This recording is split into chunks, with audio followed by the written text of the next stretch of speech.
La scène était prête à Turin pour une nuit monumentale de football en Ligue des Champions. Aujourd'hui, 25 février 2026, était le jour du jugement. Galatasaray, les géants d'Istanbul, sont arrivés en Italie avec un avantage significatif. Ils avaient réalisé une performance époustouflante lors du match aller dans leur forteresse. Une victoire retentissante de 5-2 leur donnait une avance de 3 buts. Pour beaucoup, le match était déjà décidé. Les champions turcs avaient un pied fermement ancré en huitième de finale. C'était une position d'immense force. Ils devaient juste gérer le match, tenir pendant 90 minutes et leur place pour la prochaine étape serait assurée. C'était plus qu'un simple match pour Galatasaray. C'était une chance de briser une longue et frustrante malédiction. Le club n'avait jamais gagné un match sur le sol italien de toute son histoire. En 13 tentatives précédentes, ils avaient réussi 6 matchs nuls et subi 7 défaites. Ce record de longue date était une ombre qui planait sur l'équipe. Le voyage à Turin était une opportunité de réécrire le récit, de prouver qu'ils pouvaient conquérir l'une des nations de football les plus coriaces d'Europe. Les supporters en déplacement ont rempli leur section du stade de bruit et de couleurs. Ils croyaient que c'était leur moment, leur instant pour assister à quelque chose de spécial. L'atmosphère à l'intérieur du Juventus Stadium était électrique, un chaudron de bruit et d'anticipation. Les supporters locaux, les passionnés bianconeri, croyaient toujours à un retour. Ils savaient que leur équipe, la Juventus, avait une montagne à gravir. Mais dans le football, les miracles peuvent arriver. C'est la magie de la Ligue des Champions. C'est une compétition où l'histoire, la passion et la conviction peuvent surmonter n'importe quel déficit. Les joueurs sont entrés sur le terrain sous les projecteurs, l'hymne emblématique résonnant dans le stade. Pour Galatasaray, la mission était claire, tenir bon, être courageux et écrire l'histoire.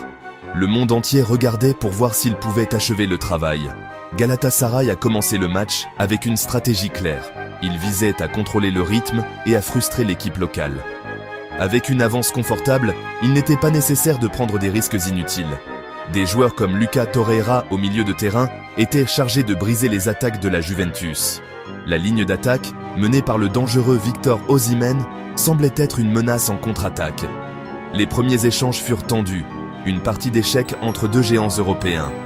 La Juventus pressait, poussée par le rugissement de ses supporters, tandis que Galatasaray restait organisé et résolu. Chaque tacle, chaque passe avait un poids immense. Le premier but serait crucial pour façonner le destin de la nuit.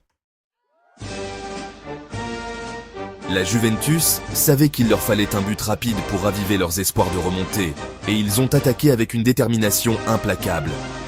La pression a commencé à s'accumuler sur la défense de Galatasaray. À la 36e minute, l'équipe locale a trouvé la faille. Une action rapide dans la surface a vu Khéphren Thuram être fauché par un tacle de Lucas Torreira. L'arbitre a désigné le point de pénalty sans hésitation. Le stade a explosé. Manuel Locatelli a pris ses responsabilités. Il a calmement envoyé le gardien dans le mauvais sens et a glissé le ballon dans les filets. La confiance a regagné les joueurs et les supporters de la Juventus. L'impossible semblait soudainement possible. La seconde mi-temps a commencé par un moment de grand drame. Seulement 4 minutes après la reprise, la Juventus a été réduite à 10 hommes. Leur défenseur, Lloyd Kelly, a reçu un carton rouge pour un tacle imprudent. Ce fut un coup dur pour l'équipe italienne. Jouer en infériorité numérique pendant presque toute la seconde mi-temps semblait rendre leur tâche insurmontable. Mais au lieu de s'effondrer, la Juventus a réagi avec un esprit incroyable. Ils ont montré le cœur d'un champion. Le carton rouge a semblé les galvaniser, alimenter leur détermination. Ils ont réorganisé leur formation et ont continué à pousser, refusant de laisser mourir leurs rêves européens.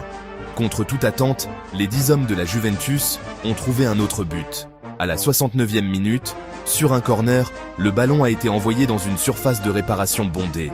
Le défenseur Federico Gatti s'est élevé le plus haut. Sa tête a frappé puissamment le ballon. Il a filé devant le gardien impuissant de Galatasaray et dans le fond des filets. Le score était maintenant de 2-0 ce soir-là. Le score cumulé était de 5-4. La tension était insoutenable. Galatasaray, qui avait semblé si à l'aise, paraissait maintenant vulnérable. La foule locale a encouragé son équipe, sentant qu'une remontée historique était vraiment à portée de main. L'impensable s'est produit à la 81e minute. La Juventus, jouant toujours à 10 hommes, a achevé sa stupéfiante remontée. Une autre attaque, un autre moment de chaos dans la surface de Galatasaray, et Weston McKennie était là pour marquer le 3e but. Le stade a explosé dans une frénésie de joie et d'incrédulité. L'équipe locale avait marqué 3 buts sans riposte pour égaliser le score cumulé à 5 partout. Ils avaient effacé l'avance de 3 buts de Galatasaray du match aller, tout en jouant à un homme en moins pendant la majeure partie de la seconde mi-temps. Ce fut un témoignage de leur résilience et de leur esprit combatif. Le coup de sifflet final a retenti sur le temps réglementaire, envoyant un match vraiment époustouflant en prolongation. Au début de la prolongation, l'élan était entièrement du côté de la Juventus. Ils avaient réalisé l'impossible en égalisant le score avec seulement 10 joueurs. Galatasaray, en revanche, semblait ébranlé. Leur avance confortable avait disparu et ils faisaient face à un désastre potentiel. La première période de prolongation fut une affaire tendue. Les deux équipes ressentaient le coup physique d'un match éreintant. Les occasions étaient rares et espacées, alors que les joueurs se battaient pour chaque centimètre du terrain. La Juventus continuait à défendre avec courage, tandis que Galatasaray essayait d'utiliser son avantage numérique pour reprendre le contrôle du match et trouver une faille dans la défense italienne résolue. Juste au moment où la première mi-temps de la prolongation était sur le point de se conclure, Galatasaray a trouvé son moment de magie. À la 105e minute, Barış Alper Yılmaz, qui avait été une menace constante, a trouvé un espace. Il a délivré une passe parfaite dans la course de Victor Osimhen. L'attaquant nigérian, une recrue star pour le club, a montré sa classe. Il a pris une touche pour se positionner, puis a tiré un tir clinique dans le but. Ce fut un coup de poignard au cœur de la Juventus. Les joueurs et les supporters de Galatasaray ont explosé de joie. Ce but crucial à l'extérieur signifiait que la Juventus devrait maintenant marquer 2 buts de plus pour gagner. La deuxième période de prolongation a vu la Juventus jeter toutes ses forces dans une dernière tentative désespérée. Ils s'étaient battus si fort pour revenir dans le match et refusèrent d'abandonner. Mais leurs attaques les laissaient exposés à l'arrière. Les joueurs de Galatasaray, maintenant remplis d'une confiance renouvelée, ont défendu avec acharnement. Ils savaient qu'ils étaient sur le point de réaliser quelque chose de vraiment spécial. Le temps s'écoulait, chaque seconde semblant une éternité pour les supporters turcs. Les 10 hommes de la Juventus continuaient de presser, mais leur énergie s'épuisait. La défense de Galatasaray tenait bon, dégageant chaque centre et bloquant chaque tir.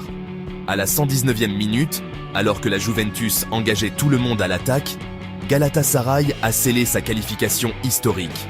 Une contre-attaque rapide a pris la défense locale épuisée au dépourvu. Cette fois, c'est Wilfried Singo qui a délivré la passe décisive. Il a trouvé Barış Alper Yılmaz, qui avait été exceptionnel toute la nuit. Yılmaz n'a pas commis d'erreur, marquant le deuxième but de Galatasaray en prolongation. Bien que la Juventus ait gagné le match 3-2 ce soir-là, le score cumulé final était de 7-5 en faveur de Galatasaray. Le coup de sifflet final a confirmé une glorieuse défaite pour les champions turcs, une défaite qui avait tout l'air d'une victoire. Cette qualification était plus qu'une simple victoire. C'était un moment marquant pour Galatasaray.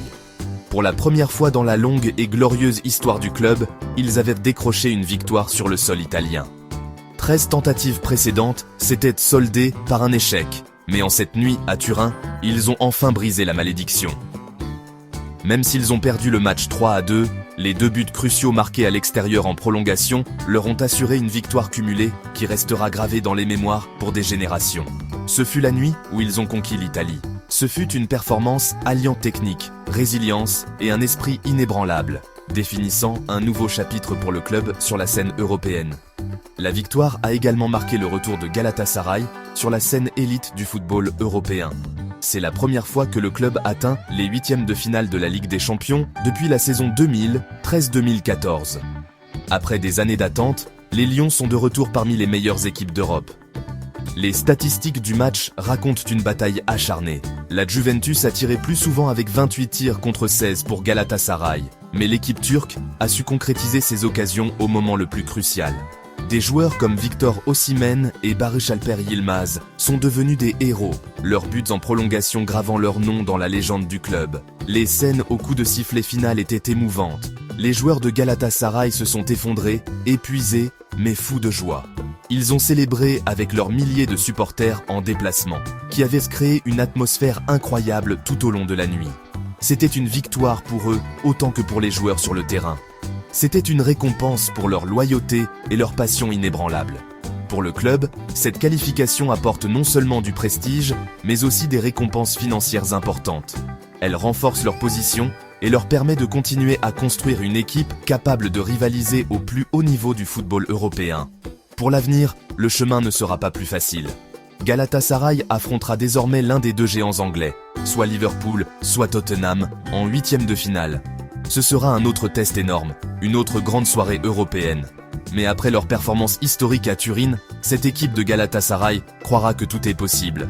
Ils ont montré qu'ils avaient la qualité et le caractère pour surmonter l'adversité. Ils sont revenus du bord d'un effondrement dramatique pour s'assurer une victoire célèbre. Cette nuit à Turin n'était pas seulement une qualification, c'était une déclaration. Galatasaray est de retour et ils sont prêts à rêver grand en Ligue des Champions une fois de plus.